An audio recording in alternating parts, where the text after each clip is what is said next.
Pinaparusahan ba ako ng tadhana? Hindi ko alam. Malamang. Ang alam ko lang naman ay mga biktima kami ng pag-ibig. Bakit kailangan kong maranasan ang ganitong problema? Pa, when are they going to get married?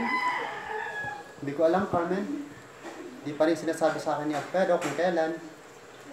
Ngunit naunawaan ko naman na gusto ng Esperanza next month. Hindi ko naman kasi alam kay Alfredo kung ba't hindi pa siya makapag-desisyon. Lampas na siya ng 30, hindi ba? And still a bachelor. For sure, Esperanza's tired of waiting for him. Mukhang hindi naman nagmamadali sa Esperanza. Eh, paano nga ba siya magmamadali kung yung lalaki, hindi naman siya minamadali? Papa, naalala mo nun yung sobrang in love pa si Alfredo? In love? Kanino? Kay Esperanza, kanino pa? Esperanza. Mahal na mahal ko siya. Noong unang beses ko siyang makita, alam ko na siya na ang babaeng ihaharap ko sa altar.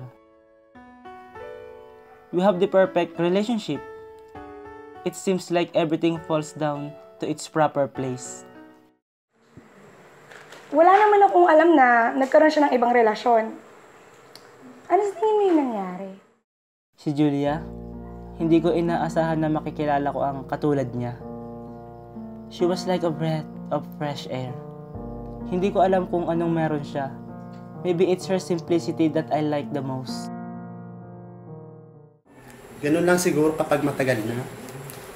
Mainit ngayon, malamig kinabukasan. Sa palagay ko, mas lamang ang malamig. Gayong pinatagal nila ang kanilang engagement, nangangahulugan lamang na hindi sila nagmamadali.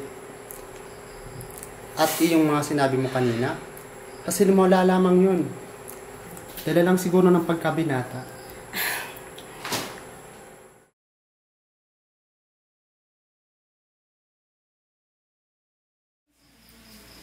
Anak, samahan mo naman ako doon sa bagong bukas na bar. Ha? Papa naman? Ngayon pa kayo natutong gumimik? Diyaya lang ako ni Jans. Nakakaya naman tumanggi. Ngunit papa, marami akong ginagawa. Sumama ka na. Paminsan-minsan lang ito. Makapag-relax ka naman. Okay. Sige, magbibihis lang po ako.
hindi ka na naman pumunta sa usapan kanina? You forgot again? What's keeping you busy this past few weeks? Lagi ka na lang hindi dumarating. I'm very sorry, Esperanza. Marami lang talaga akong ginagawa ngayon. Sometimes, sinasama ko ni Papa kina Judge Del Valle. Ganun ba? Okay.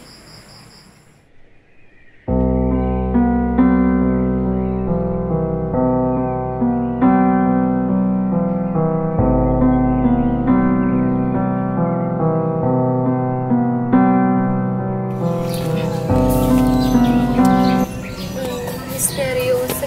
Naman yun. Hindi para sa ilan, hindi kapag sa'yo. Kailan lang kasi kita nakilala. Kaya may misteryo pa. Kahit habang buhay pa siguro kitang pag-aralan, hindi ko malalaman ng sikreto mo. Ganun katagal? Ganun ko gustong tumagal. I hope you are enjoying this. Sobra. Ganito din sa amin. Wala nga lang magandang lawa. Gusto ko nga pa nang pumunta sa bayan nyo. Sa amin, wala namang magandang interesting na makikita doon. Wala! Ikaw kaya! Ako? Nandito naman ako. Of course, hindi ako pupunta doon ng hanggat wala ka. Sa Kalilos nga pala ako nakatira. Madali ko bang makikita yon? Kung ipagtatanong. Alam ko na pala ang pagtatanong ko. Ano? Pagtatanong ko kung saan nakatira ang pinakamagandang dilag sa Kalilos. Maliligaw ka niyan. Di totoo yun. Ewan ko sa'yo. Huwag ka nang magalit. Totoo namang maganda ka sa paningin ko. Baka nga pala ito na yung huli nating pagkikita. Bakit naman? Pinapauwi na kasi ako nila nanay at tatay. Pwede ba akong sumama upang makapagpaalam? Hindi na kailangan. Pero gusto ko.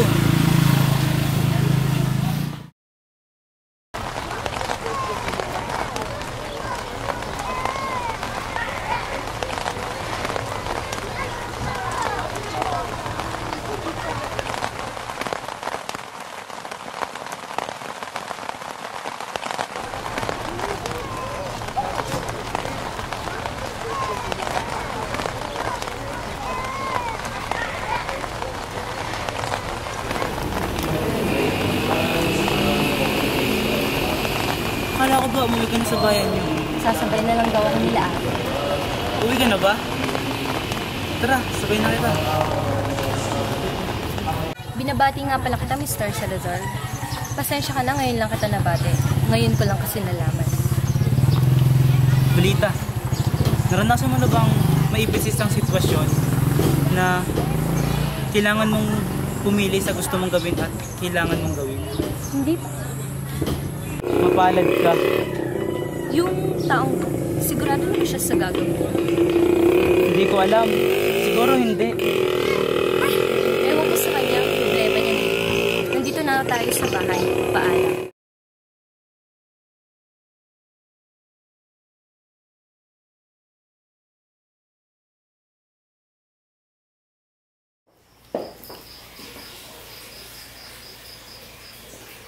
Hindi talaga ako makapaniwala sa nagawa ni Calixta. Ano naman? Hindi pa nga siya kasal dun sa lalaki. Sana man lang naisip niya kami ni nanay. Si nanay ang nagpalaki sa kanya. Nakakahiya. Hindi ko talaga maisip na magiging masama siya.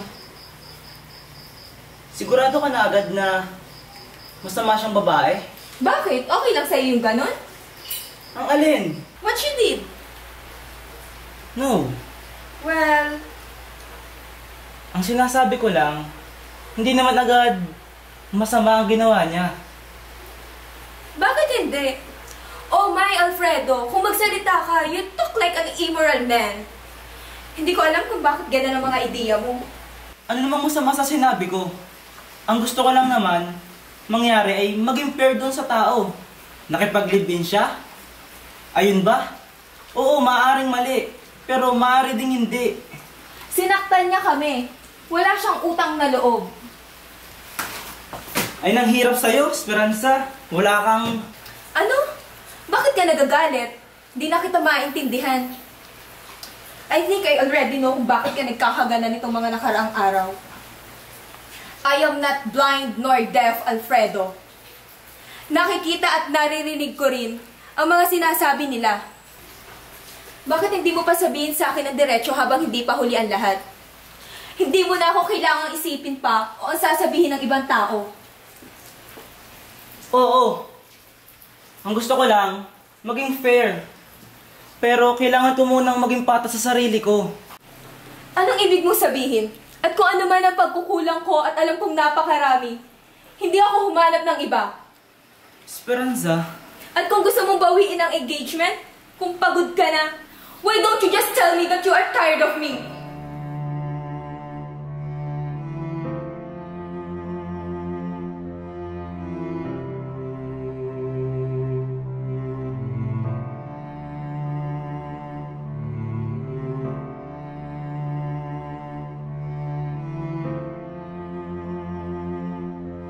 Totoo namang maganda ka sa paningin ko.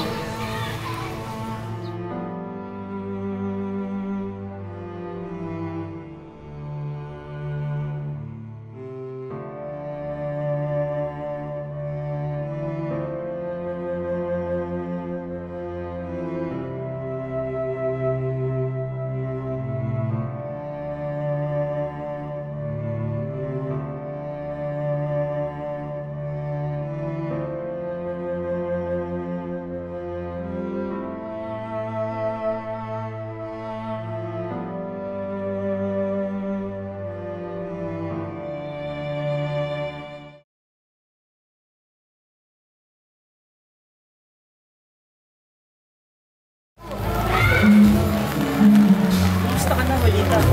Okay lang naman. Okay lang. Bawat lang ako. Ayun lang ulit kita na. Halos wala naman siyang ipinagbago sa itsura.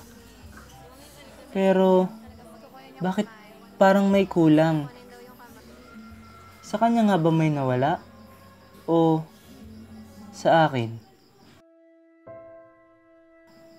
Ang tagal na palang tapos nun. Ang tanga ko.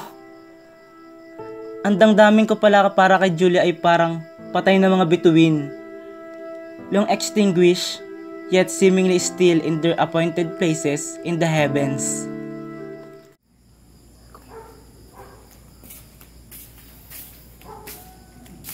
Bakit ngayon ka lang? Maraming salamat, Esperanza, sa lahat-lahat.